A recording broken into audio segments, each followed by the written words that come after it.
Bismillahirrahmanirrahim. Assalamualaikum warahmatullahi wabarakatuh. Saya dari kelompok 8 perilaku konsumen akan mempresentasikan hasil diskusi kami yang berjudul pesan sebagai alat komunikasi membujuk yang beranggota Ayu Azhari dengan NIM 1191062390 dan saya sendiri Sari Putri Andriani dengan NIM 119106201007 dengan dosen pengampu Ibu Wardani Purnamasari SPD MPDE. Yang pertama ada definisi pesan sebagai alat komunikasi membujuk atau persuasif. Pesan adalah seperangkat simbol verbal dan nonverbal yang memiliki perasaan, nilai, gagasan, atau maksud sumber. Pesan-pesan yang disampaikan mengandung informasi yang hendak disampaikan oleh pengirim pesan kepada penerima pesan. Komunikasi persuasif adalah komunikasi yang bertujuan untuk mengubah atau mempengaruhi kepercayaan, sikap, dari perilaku seseorang, sehingga bertindak sesuai dengan apa yang diharapkan oleh komunikator. Pesan yang disampaikan oleh pengirim kepada penerima dapat dikemas secara verbal dengan kata-kata atau nonverbal. Ada dua bentuk komunikasi yang biasanya digunakan dalam melakukan kegiatan persuasif, yaitu komunikasi verbal dan komunikasi nonverbal. Komunikasi verbal adalah komunikasi yang menggunakan bahasa lisan dan bahasa tulisan. Dalam penyampaian pesan, biasanya komunikator lebih banyak menggunakan pesan verbal, yakni berkata atau bahasa. Melalui kata-kata, mereka mengungkapkan perasaan, emosi, pemikiran, gagasan, atau maksud mereka, menyampaikan fakta, data, dan informasi, serta menjelaskannya, saling bertukar perasaan dan pemikiran, saling berdebar, dan bertengkar. Dalam komunikasi verbal itu bahasa memegang peranan penting. Selanjutnya, yang kedua ada contoh pesan untuk membujuk konsumen. Yang pertama, contohnya produk. Kami, PT Telkom Indonesia Teknologi, memberikan penawaran menarik untuk produk seperti televisi, handphone, AC, mesin cuci, dan merek merah Merona diskon 45%. Dengan garansi 2 tahun, penawaran ini berlaku sampai 31 Januari 2018. Dan contoh kedua ada layanan masyarakat. Ayo Bunda, lindungi buah hati kita dari penyakit difteri dengan cara suntik imunisasi difteri. Sayangi buah hati kita, mencegah lebih baik daripada mengobati. Dan contoh yang ketiga ada makanan. Perut kosong, itu tandanya lapar.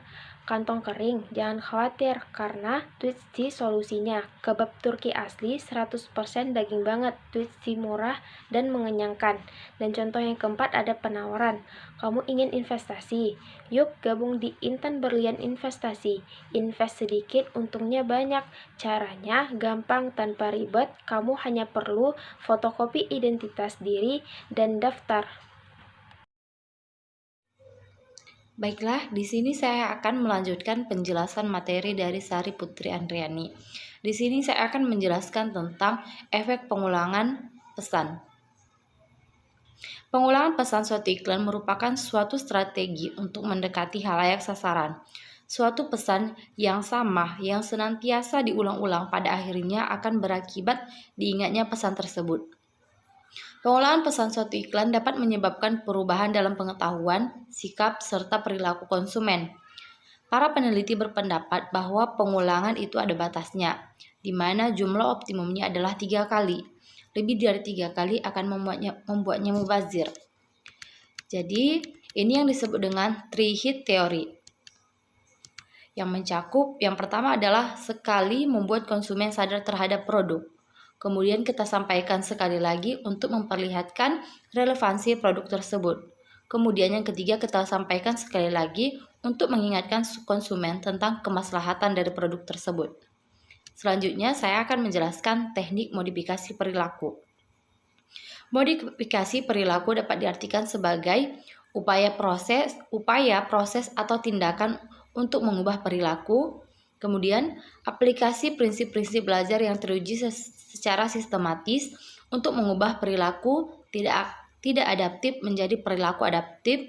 Kemudian, penggunaan secara empiris teknik perubahan perilaku untuk memperbaiki perilaku melalui penguatan positif, penguatan negatif, dan hukuman atau usaha untuk menerapkan prinsip-prinsip proses belajar maupun prinsip-prinsip psikologi hasil eksperimen manusia. Kemudian selanjutnya adapun teknik modifikasi perilaku konsumen adalah yang pertama ada dorongan atau prompting. Dorongan atau prompting adalah permintaan untuk melakukan suatu tindakan kepada seseorang. Barangkali setiap orang yang pernah memesan makanan di restoran fast food pernah menjumpai dorongan. Kemudian yang kedua ada teknik banyak permintaan atau many asking. Mengajukan banyak permintaan kepada konsumen dengan mengawalinya dari permintaan yang kecil lalu ke permintaan yang lebih besar. Kemudian ada prinsip resiprositas atau reciprocity. Teknik meningkatkan kepatuhan konsumen atas permintaan pemasar dengan lebih dahulu menawarkan orang bersangkutan sejumlah hadiah atau sampel produk. Kemudian ada peran komitmen atau komitmen. Komitmen yang dipegang secara konsisten akan meningkatkan jumlah pembelian. Komitmen yang tertulis akan dapat meningkatkan konsistensi dalam komitmen. Komitmen yang dipegang secara konsisten akan meningkatkan jumlah pembelian.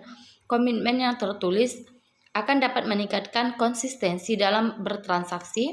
Kemudian ada pelabelan atau labeling, melibatkan pelekatan semacam gambaran pada seseorang. Kemudian ada intensif.